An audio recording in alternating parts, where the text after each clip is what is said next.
Boy howdy everyone, it's Shaney Mercier here with another VRChat patch breakdown 2022.2.1, the IK 2.0 patch. This patch is huge, has been the standard this year, and may directly affect you or your avatar, so let's talk about how and why, but first, thank you all for 2,000 subscribers. It's been a long road with no ads, no BS, just news and tutorials, and we're going to keep that up, so thanks again. Alright, first, IK in 10 seconds. Inverse kinematics is a way of animating that works reversed, from the leaves of bones rather than the roots. Let's take an example of animating a wrist using inverse kinematics. You move your wrist, and the IK solution adjusts on the fly the lower and then upper arms to achieve it. So IK relies on math. And what's been changed in this patch is the solution, the math, to make the rest of the body do what you want it to do when you move your controllers or trackers. The math is hella complicated since it has to support all sorts of normal to extremely abnormal avatars of different sizes and shapes. The only requirement, other than the fact that the rig still needs to be humanoid, of course, is that your real life height greatly influences IK 2.0. It's not like IK 1 where they were like, oh, you should have your real height in your settings. No, this is IK 2.0. You need to have your real life height in there from now on. Not the size of your Nanachi, your actual human, not robot dog height. So make sure you change that in the setting. So to explain this patch, we need to start with how this new IK system handles the tracking of your character. So let's check out the options. Here are my hands. Everyone loves my hands. So inside the options menu, we've got a bunch of new things, but let's focus on the most important part, locking. If we look here, we'll see we have the option of locking the hips, locking the head, or locking both. Locking is very basically what tracker is prioritized as the authoritative bone. That's my made-up phrase, and I'm going to use it. So when the inverse kinematics math is done, it's doing all the calculations where all those leaves come back to as the root bone. So here we have the lock hip option, which prioritizes hip tracking, allowing the head to drift slightly to avoid odd neck or spine crunching. All the math comes back to the hips, which is the authoritative bone. That's the one that matters.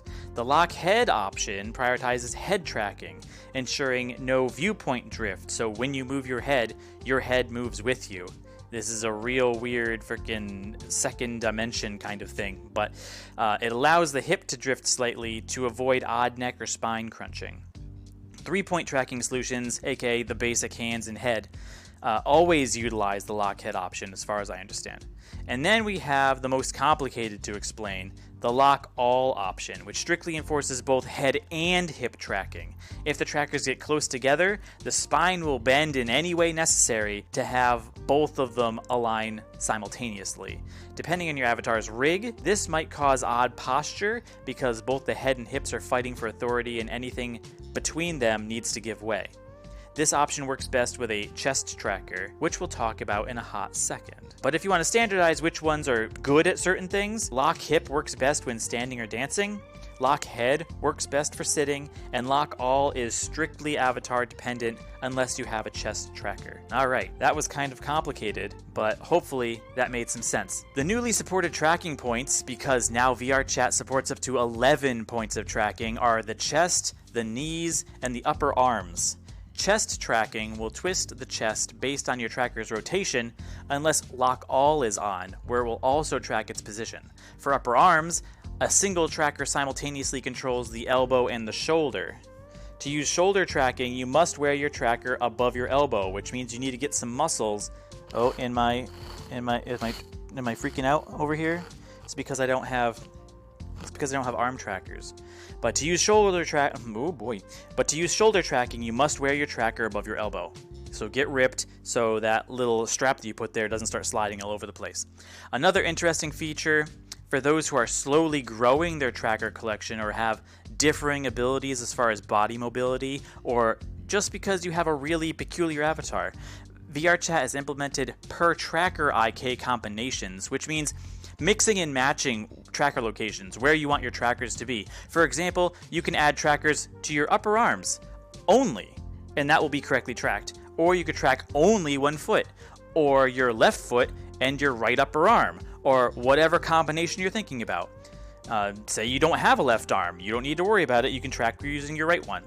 I think you might need a tracker, I don't know about the hand, I'm gonna have to ask about hands if you don't actually literally have an arm.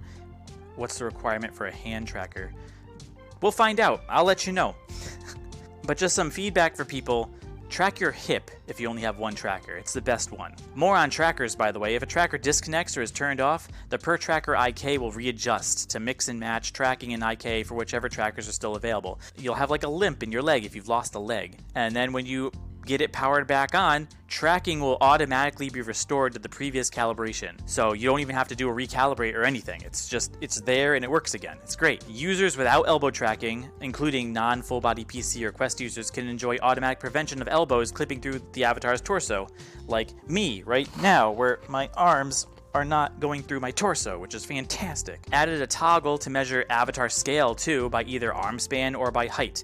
The default is to measure by arms, which is what I'm doing right now, and as you can see, they're not exactly straight, they're kind of bent, and if I were to switch this to by height instead, my arms would actually extend further than my avatar's arms, so I'd have a little bit of stretching going on. So there are ways to kind of fix that.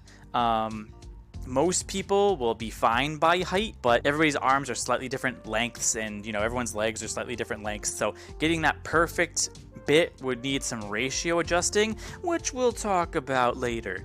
And of course, all those changes may require edits to your rig. Hopefully they don't, but they might. If you just don't have time for that, or you're using a favorited avatar and it just doesn't look right or whatever, a legacy IK toggle is available in the quick menu to restore old IK solving behavior.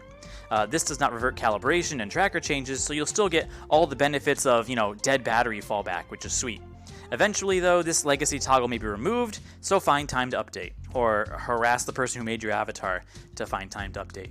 And more on calibrating, by the way. Full body users will boot up in a 3-point head and 2 arms tracking solution instead of a T-pose, so don't forget to calibrate from the quick menu. Accidentally leave a tracker on and sitting on your shelf? Sounds like a first world problem, because it is, but the tracker won't be taken into effect during calibration because VRChat will consider it unreasonably far away and just ignore it. It'll also ignore bugging out trackers that think they're positioned at the default 000 location. So essentially, it just fixes mistakes you may have made, or fixes mistakes the tracker may have made, which is nice. Avatar and world animators may have to be updated in the future, hello Miku Miku dance worlds, because the IK system now supports additional bones like the upper chest and additional trackers. The Avatar 3.0 tracking type parameter will now change on a per tracker basis too.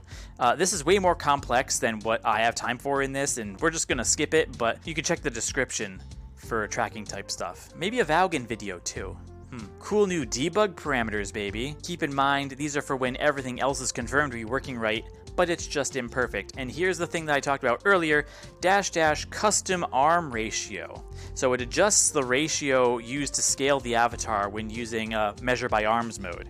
0.4537 is default, which means your arms are 0.4537 times your real life height. If the default settings leaves a little bit of slack in your avatar's arms, hello me, try 0.415 instead. Keep in mind this will change the scale of not just your avatar, but the VR world as well, so this could be a little confusing when you do it, but just check for fit and everything will be okay. -- disable shoulder tracking is to avoid issues with some types of IMU only based arm trackers, so if you have arm trackers and they work fine, don't worry about it. -- enable IK debug logging adds additional output to the log regarding IK, and you can use this when reporting bugs or issues with the IK to VRChat, but if you're not having issues or not reporting everything, leave that one alone. Calibration range determines the distance from predicted supported binding points that the calibration will search in meters. So the default value is a 60 centimeter sphere, or 0.6 meters. This applies to feet, thighs, hip, upper arms, and chest trackers. If you're crazy tall, you may need to make this bigger, but keep in mind that if you make it too big, then you might pick up trackers outside of your zone. -- freeze tracking on disconnect will cause trackers to freeze in place relative to the player when they are disconnected, like they did in the past where everything would just freeze up if you lost power to all your stuff.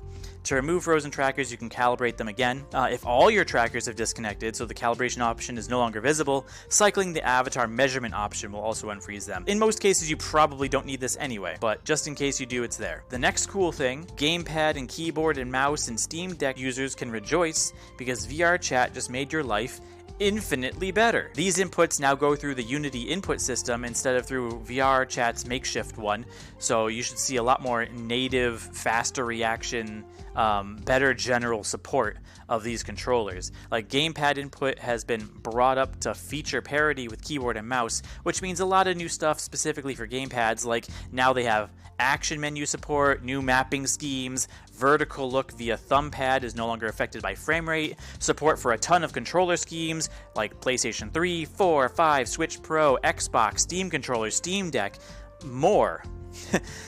Tooltip icon prompts are now based on the button mapped to that action and based on which controller is connected. So when it says press Y to do something, it actually means press Y and not thinking about Xbox's X or whatever. Not just for gamepads, they've implemented the virtual stick-controlled mouse cursor to navigate menus. Support for the player select system, whatever that is, I'm not even sure.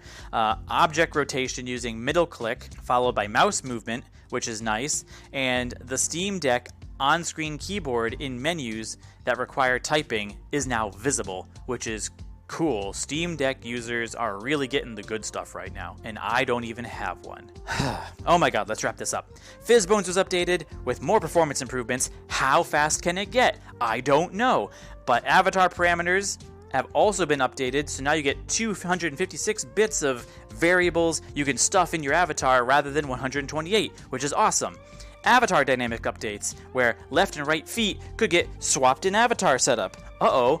Fixed, and a ton of anatomical and tracking fixes because, ta-da, IK 2.0. And that's it. That's the patch. There's also little tiny itty-bitty fixes that I'm going to talk about, and the SDK stuff will be talked about by Valgan. So, update your SDK and upload your avatars, add new shaders or something cool, and show it off, because now you can do all sorts of really cool 2.0 IK stuff. And I am trying my best not to call it IK beta anymore because it's been in beta for so long, but it's done. We're done. I'm done. You go get in VRChat. See you later. Have a great day.